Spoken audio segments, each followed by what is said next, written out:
Hi, I'm here with the school nurse, and we're going to talk about COVID. Yeah. Want to say hi? Hi, my name's Tash Sullivan, Nurse Tash, and I can talk about COVID. It's one thing I can talk about. That's cool. Uh, okay, question one. When do you think COVID will be over? I don't think COVID will be over for a while. When more people get vaccinated, that's going to really help everyone get back to normal when we achieve herd immunity. That's really important. So the more people who get vaccinated, the better. We'll still be wearing masks and staying 6 feet from others for several months to come. But with the vaccine, that really frees people up to be in low risk situations with their friends and family again. I think this summer things will get a little more back to normal, but in congregate settings and in group settings, we'll still need to wear masks and things like that. So, like next school year, you don't think that people aren't going to be wearing masks? So, like, we're going to still have to wear masks? Yeah, I do think that because that's okay. There's no vaccine for kids, right? So 16 and up. How old are you guys? I'm 60. You're 16, 17. Well, you guys should be eligible for a vaccine here, soon. So for older kids, when the vaccine's available, I'd encourage people to get it. For little kids, though, there's no pediatric vaccine. So for those groups, it's likely that they will be wearing masks at the start of the year. If I had to guess, that will be a likely scenario for us. Maybe for older kids, that might look a little different. Cool. Yeah, that makes sense.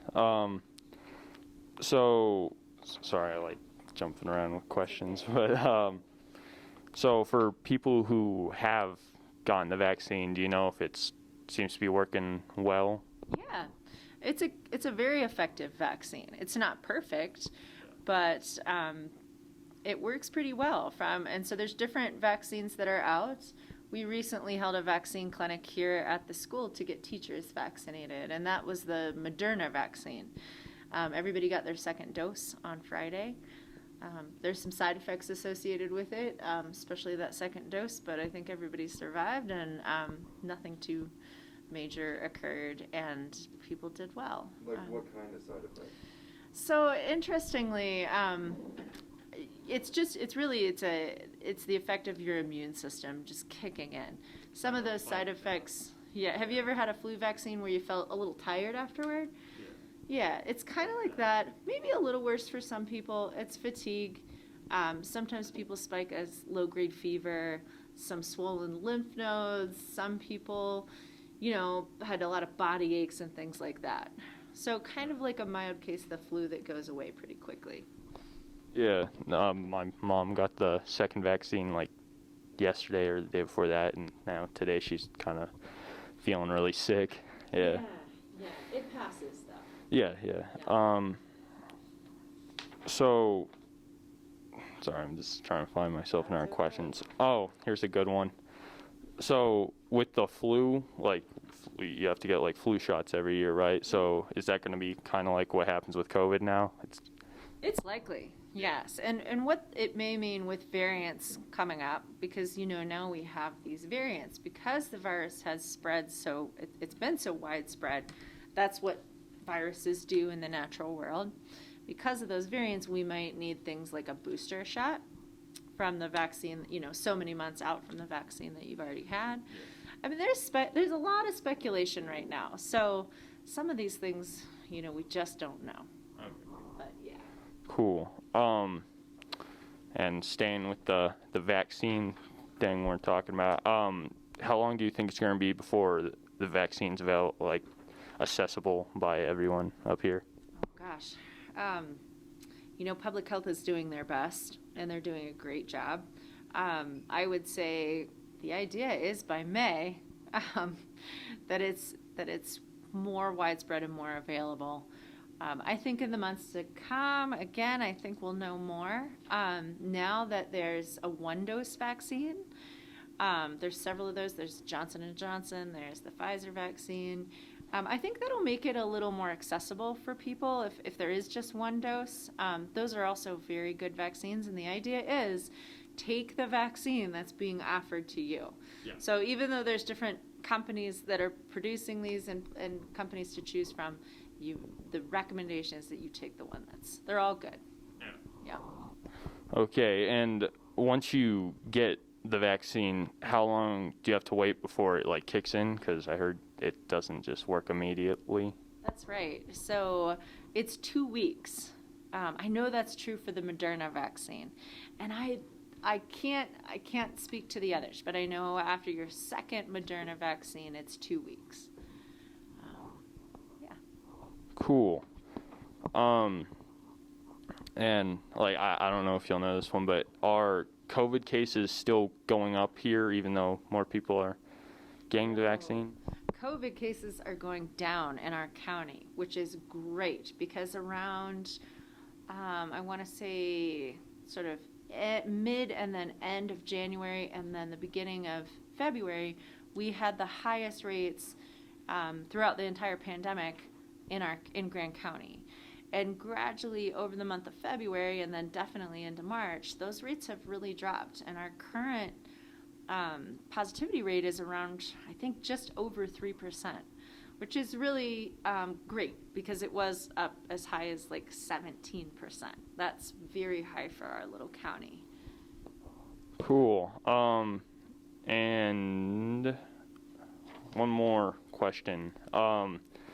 So, like, I've noticed that, like, some of my friends have had COVID, and they didn't really show any symptoms, right? So, but, like, it seems like older people and, like, but high schoolers aren't showing as many symptoms when they have COVID. Why would that be? You know, I can't give you an answer, actually. That is one that I do not know. But what I can say is that it's a lottery with COVID, and that's one of the scariest things about it. While most people don't have severe or serious long-term side effects, the odd person does. And it might be, I don't know what the statistics are, but for some people, and it isn't even people who are, I mean, we know that people with comorbidities and chronic disease tend to have a worse illness than healthy people, right? Or a higher mortality rate if you have, obesity, diabetes, heart disease, those things. They certainly don't help you if you have COVID.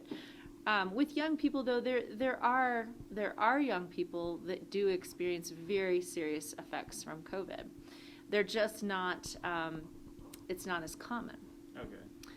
And right now, like Children's Hospital has they have what's called a pediatric long haulers group, even that's been developed for kids who have really significant side effects from the virus. We just don't know, and that's one of the scariest things about the disease. I think is that you may be fine, you may not even know that you've had it, but some people get so sick.